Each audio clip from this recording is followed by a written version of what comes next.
There's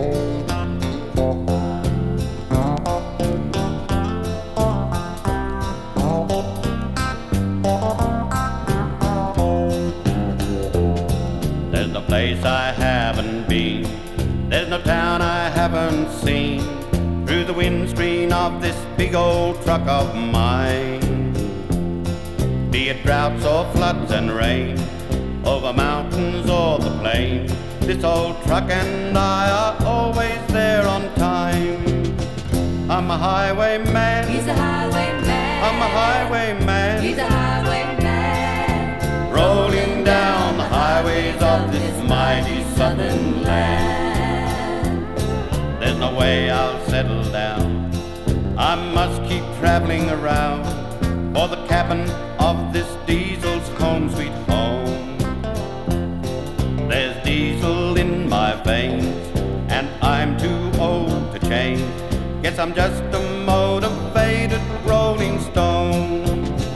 I'm a highwayman, he's a highwayman, I'm a highwayman, he's a highwayman, rolling down the highways of this mighty southern land.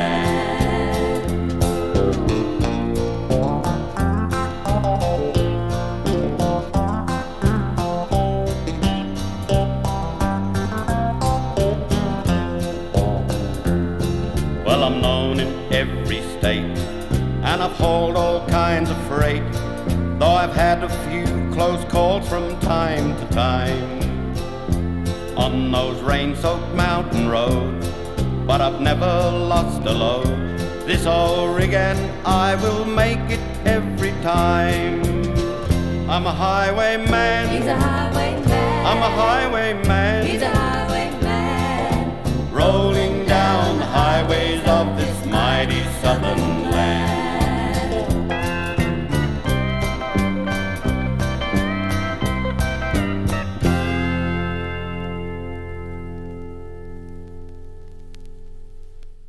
Hello, friends. This little talk this evening is on the ever-important subject of modern transport. In the city of Melbourne, folks like Bert and Patty Newton, Tony Barber, and most Melbournians travel by taxi, trams, or by jet, while in Sydney town, folks like John Singleton, John Laws, among others, do much the same. Some use the ferries and the hydrofoil, or the electric trains. But in the outback cattle country or on the farm, they use a four-wheel drive, a motorbike, or even the horse as the means of transport. However, this little talk will take us right away over to the land of the kings and pharaohs, where they used the donkey as the beast of burden. However, it appears that centuries back, some old guy got up and said, the good book does not refer to the donkey as a donkey. It refers to the donkey as an ass. Same today over in Egypt. Everyone has an ass. When Papa goes to work, away he goes with his ass. He's got a big brown one. And when the kiddies go to school, they take their little asses along with them too. Fine days and rainy days, you see the people of Egypt sliding up and down the street on their hairy asses, and down the other side of the street on their asses. And while dating under the date palms in the moonlight, one is apt to hear the lovers talk. This should be interesting.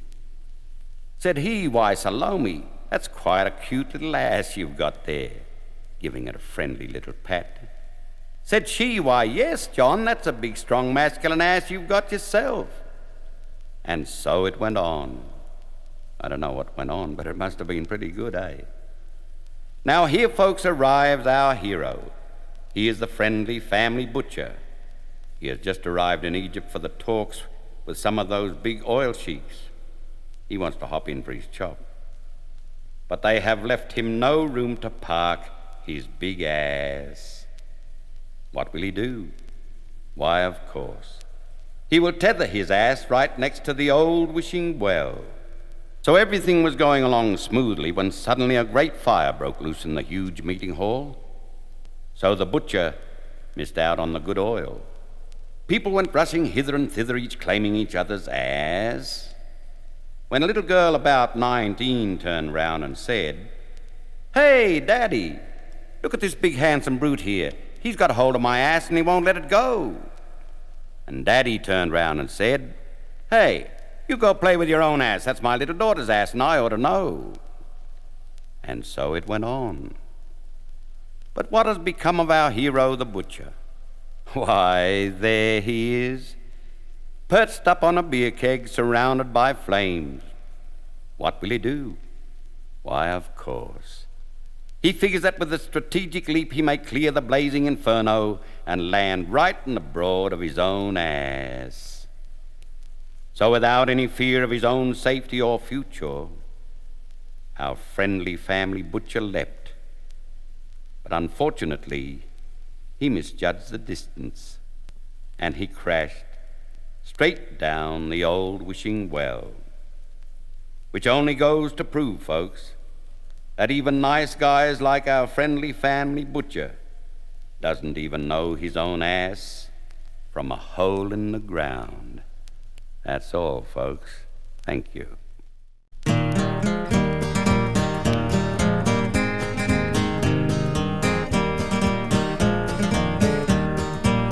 I'm just an old stock camp cook, and I'm camped beside the brook, about half a mile down from the Fitzroy pub.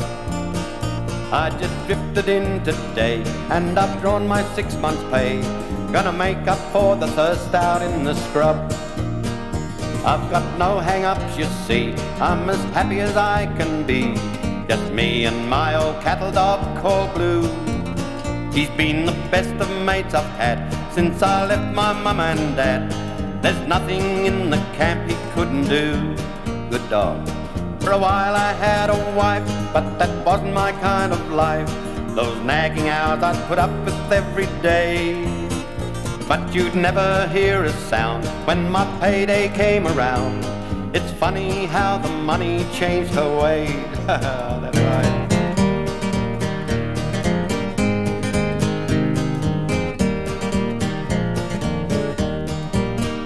So I did what I thought best, packed my gear and headed west to the Kimberley pub called Fitzroy Crossing Inn. Went in and mingled with the mob, made inquiries for a job, and the station boss said I could work for him. Stock camp cook at Kimberley Downs, the only job that was around. Well, I took it on and headed for the run. Tried to earn a buck or two, get some grub for me and Blue, 'cause when you're down and out it is no fun. That's right, mate.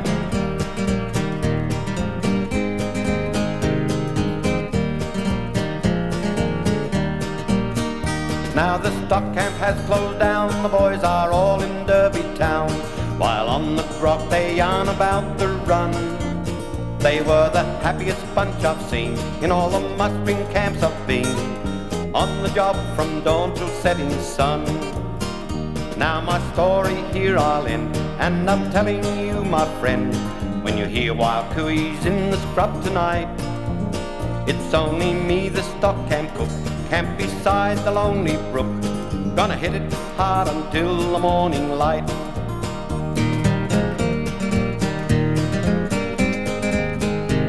Gonna hit the grog until the morning light.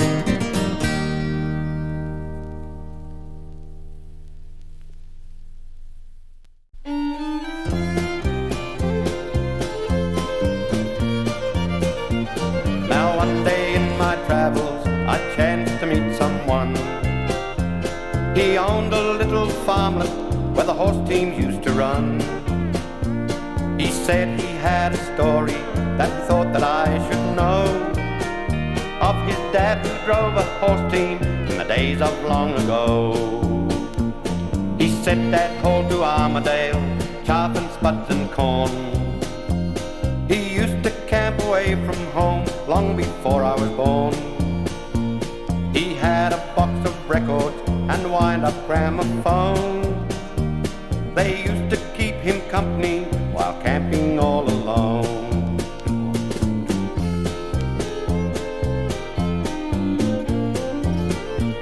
He said what's left of Dad's things are locked up in the barn. I asked if I could see them, he said it would do no harm. I lifted the rusting tin lid, and there to my surprise was a country music showpiece right before my eyes. There were songs of Jimmy Rogers and the Carter family too, with Carter and Gene Autry and other stars I knew. Early songs of Slim and Smokey, of Texan Buddy too. Hey, that's me. They brought back fondest memories as I hummed the songs we knew.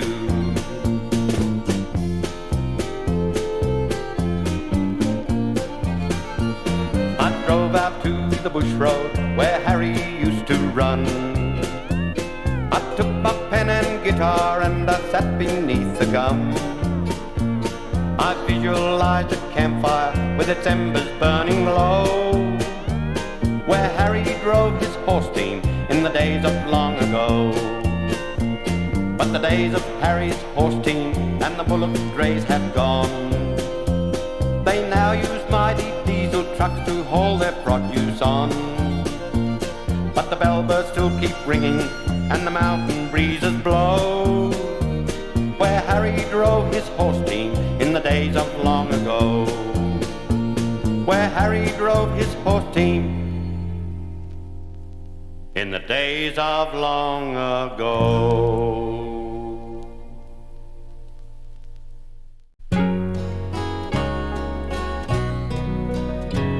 Last night I dreamed you loved me.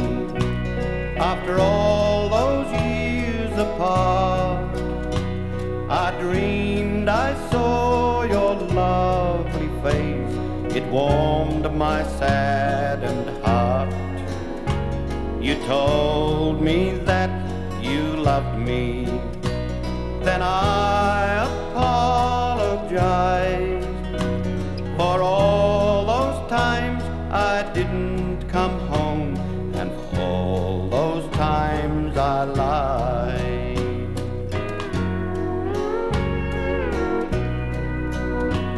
Last night I dreamed you loved me. My whole world was right again. You said you really needed me, that you loved me the same as then. Then I awoke and I realized I was all alone as before. Your vision slowly vanished. My world was empty once more.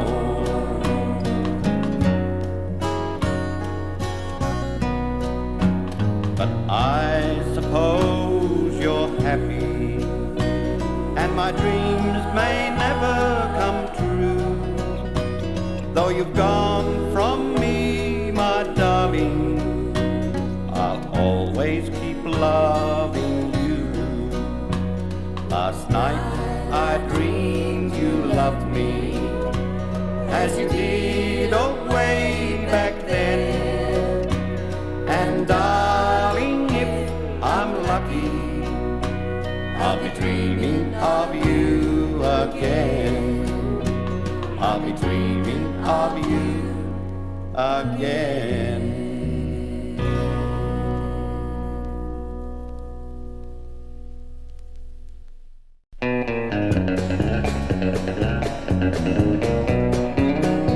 I'd like to take you out in a rowboat, hold you oh so tight, whisper in your little pink ear and row right out of sight.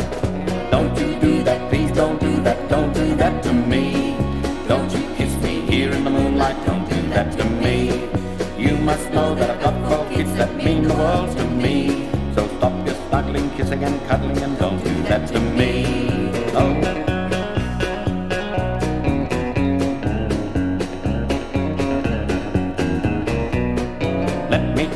Luna Park and we'll have a lot of fun. Then I'll get to hold you tight deep in the tunnel of love. I never seem to win with you no matter what I do. I never seem to take a trick when it comes to courting you. Don't you do that, please don't do that, don't do that to me. Don't you kiss me here in the moonlight, don't do that to me. You must know that I've got 12 kids that mean the world to me. So stop your snuggling, kissing and cuddling and don't do that to me.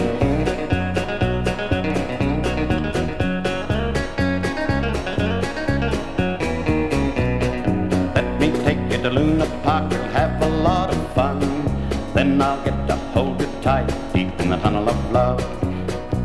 I never seem to win with you, no matter what I do. I never seem to take a trick when it comes to courting you. Don't you do that, please don't do that to me. Don't you kiss me here in the moonlight, don't do that to me. You must know that I've got 12 kids that mean the world to me. So stop your snuggling, kissing and cuddling and don't do that to me. So stop your snuggling, kissing and cuddling and don't do that to me.